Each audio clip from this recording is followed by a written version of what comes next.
a buffer of our emotions, of our social struggles, and how may be able to come up with ways to cope with this remote teaching due to the pandemic. So, ayan po. Okay. Thank you, ma'am. Ang ganda po ng sinabi niyo sa being forgiving. Kasi Yes. Mm-mm. ang dami po natin hindi nakokontrol. Tsaka 'di ba, parang nasa Facebook ka agad, para may mali sa instructional material, nasa Facebook siya agad. So parang ito ba yung kailangan, yun nga. Mm-mm. Mm-mm. Meron pa po ba kayong gustong sabihin tungkol din sa Ano teaching pa ba? philosophy? Mm-mm. Ah, ano pa ba? I think okay na yon kasi Sige po. oo, na-capture ko na. Opo, move on po tayo doon sa motivation and Motivation. burnout. Okay. So, pinagsama po namin yung topics na to kasi napansin po namin na during the pandemic, parang tumaas yung teacher burnout. So, yung mga ibang teachers po, tsaka school heads na nakausap namin, they say na yung work nila actually double, especially for teachers who are also parents kasi they're working from home, tapos Yes. yung mga sarili nila Oo. nag-online schooling. So, mas dumami yung work, mas tumaas yung stress levels, tsaka yung tendency to be burnt out. So, dito sa lesson po natin na ito, yung goal po natin is to help the teachers parang assess themselves kung nag-burn out na ba sila. Kasi sometimes po, it's not, parang hindi siya apparent sa'yo na it's burnout already. And then, how Yeah. to manage, yun, how to manage po. So, Okay. yung first question po natin is definition po. Okay. What is teacher burnout? And ano po yung mga common symptoms niya? Okay. So, teacher burnout is a celebrated construct in research. It has been studied in different ways, in a lot of ways actually. So, from various cultures and whether it's quantitatively or qualitatively investigated. However, the issues pertaining to COVID-19 is something that is worth looking into because it gives a different layer of stress to teachers. So basically, burnout is a syndrome coming out from the idea of not being able to control things. It's full of negative emotions. No, it's because of it results to negative emotions. It results to feelings of hopelessness and feelings of not being functional enough to address a lot of concerns pertaining to what you have been assigned to do. So basically, teka, tingnan ko lang po ha. Sige. Ayun. So it remains to, teacher burnout remains to be a syndrome of cynicism, of ineffectivity or inefficacy, and basically of exhaustion. So given the situation that we have now, that we have this pandemic, these are the main areas that we have to look into when we, for example, deal with teachers.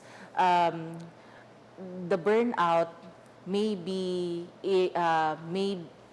sorry, the burnout may be demonstrated or manifested through tension, for example, tension in the quality of relationships they have in their families or with their colleagues or their bosses or di ba, tension with their colleagues or within their families or with people in authority. So this type of manifestations may also be in relation to, for example, physical distress or the development of different physical symptoms, no? Such as, for example, health-wise, there is a when a person is experiencing burnout, there may be issues on immunity, issues on the development of different allergies, or for example, it could be manifested through sleeplessness um, or sleeping all the time. So that's the idea of what burnout is. Okay. Sige po. Sige, pass lang Sige tayo. lang po. May tumawag. Okay po. Sorry po. Okay lang, ma'am. Sige, binibilisan ko na rin para syempre. Okay.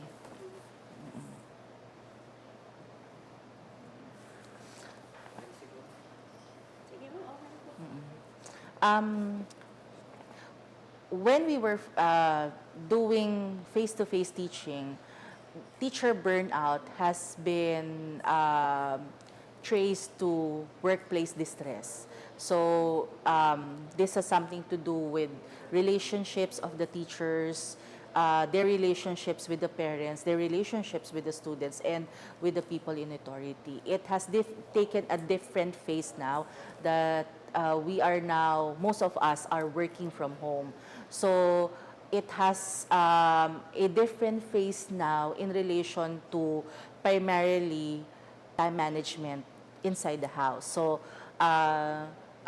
this is one of the areas causing burnout, the idea of control, routine, and the management of the overall concerns of the household.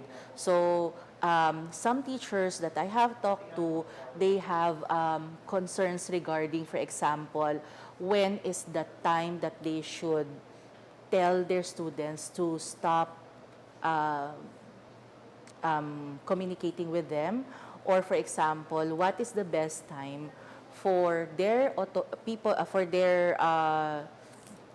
what is the best time for people in authority to send them instructions on what to do, or requirements that they had to address, because the idea of working from home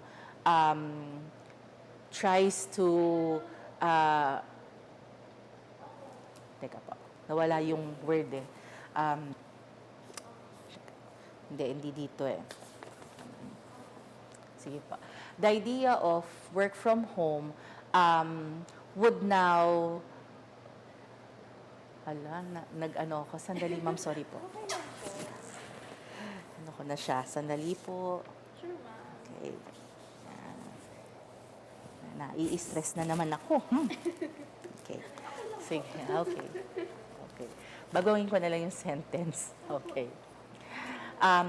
Work from home requires us to set specific time schedules in relation to how do we address, for example, things that we need to submit to school, or things that we need to address when it comes to helping our kids, if they have children, manage their learning.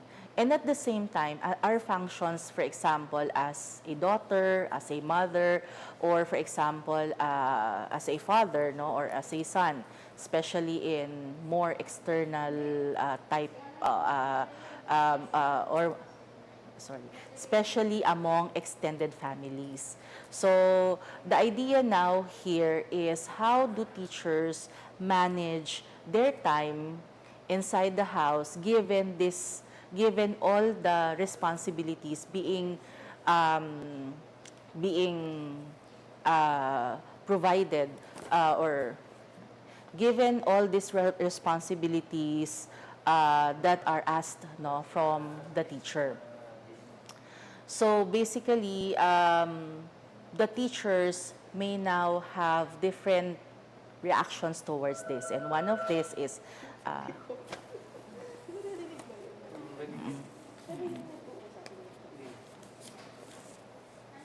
okay po. Okay. Examples. Sige. Baguhin na lang natin, wag na yun. Nawawala yung train of thought ko, sorry. Kanina ano na eh. Okay. So, tanggal na lang po, cut na lang po yun. Okay. So, okay. There are 3 types of burnout, teacher burnout. First is the teacher wear out, wherein the teacher has been exposed to a lot of tasks, and she or he is now on the point of being exhausted from doing all of these things. So it's something that he or she is good in, but because of the load, the workload, there could be burnout. The other is basically classic burnout. The other is classic burnout, where the teacher may find what he or she is doing something that is not important anymore to what he or she wants. And lastly, is the under-challenged type of burnout where the teacher does not see her competence in relation to the types of activities or tasks being given to him or her. This is parallel, or this resonates well with the theory of Csikszentmihalyi, in which he looked into flow and the proportion between task and competence. So if teachers are given the tasks that are equivalent to their competencies, to their perceived competence, they would most likely be good and more or less be protected from teacher burnout. However, if teachers are given more tasks that may be beyond their competencies, beyond what they know, and they need to devote a lot of time learning that particular competency, this might cause to burnout and frustration. If, for example, they're given very few tasks and yet they're highly competent in what they do, they would resort to boredom and eventually becoming frustrated about the system. So what we need to do is to check how would teachers see their competencies in relation to the tasks to address those burnout issues. So basically, when it comes to looking into how teachers manifest burnout, they would most likely be hopeless. They would harbor negative emotions, and there could be physical manifestations of the burnout. Okay, so yun po. Sorry. Very comprehensive na nga, ma'am, yung discussion Okay. niya, na-cover na po pati yung ibang Oo, para questions. kasya sa 7 minutes, ma'am. Opo. Oo.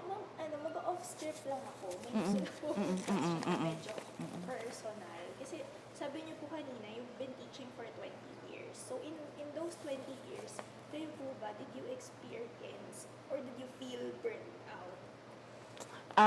Yes, I felt burnt out at one point in my life, and what I did was to get out of the situation because it is actually consuming me, no? Creating a lot of negative thoughts, creating a lot of things that are counterproductive, and